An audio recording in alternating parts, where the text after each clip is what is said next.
Sometimes grandmama can go and uncle can go and cousin can go and a sister or brother can go, and you become bombarded by death on every hand, and you begin to wonder, God, what is it that you're doing in my life? What have I done to deserve this? Who's going next? And maybe, just maybe, the sickness is not to end in death. Maybe it is for the glory of God. And have you considered that there are times that death can be for God's glory even when he doesn't bring them back? I've done the funerals of double murders of relatives and led 250 people to the Lord.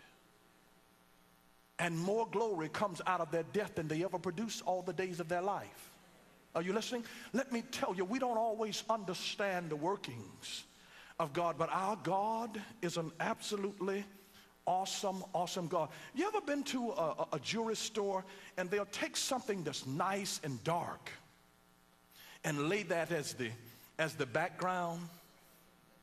You know why? Because there's something about bling bling that really shows up. You don't want to bring a white background, something that is pristine, that doesn't have any spot or blemish on it. You want to bring something that is so dark, so velvety, so rich, so when you start laying the bling bling out, that the bling bling starts popping, that the diamonds start sparkling, and because it's on a black backdrop.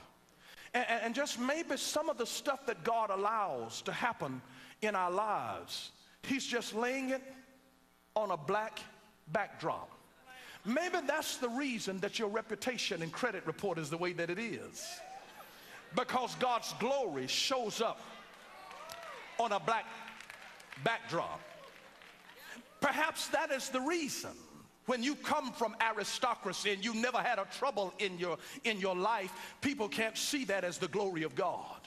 But when you come out of blackness and darkness and he wants something to sparkle, he'll say, take this jewel and put it on something black because I really want its luster to shine and to sparkle. I want other people to be able to see it. Maybe he wants the diamond to bling bling like he placed the stars in a black sky at night. Maybe that's the reason you don't see the stars in the daylight. There are some lights that are only designed to be seen by night. Maybe you are just one of those stars that was made to shine out of darkness. Maybe out of your ignorance and out of your lack of education and out of your pristine background from which you may have lacked as a child. Maybe God says, I know exactly what I'm doing. I know what I'm doing.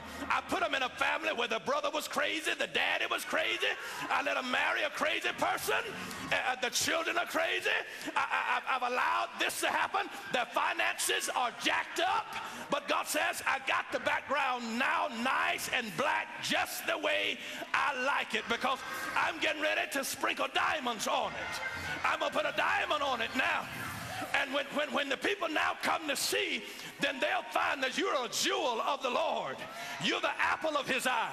And that thing really shines when you come there and people come and they want to pick something up. They don't notice the one that doesn't pop out at them, but when it sparkles, because a light is on it, and it begins to show the various facets of different things coming from different directions, and it's all because of the black backdrop.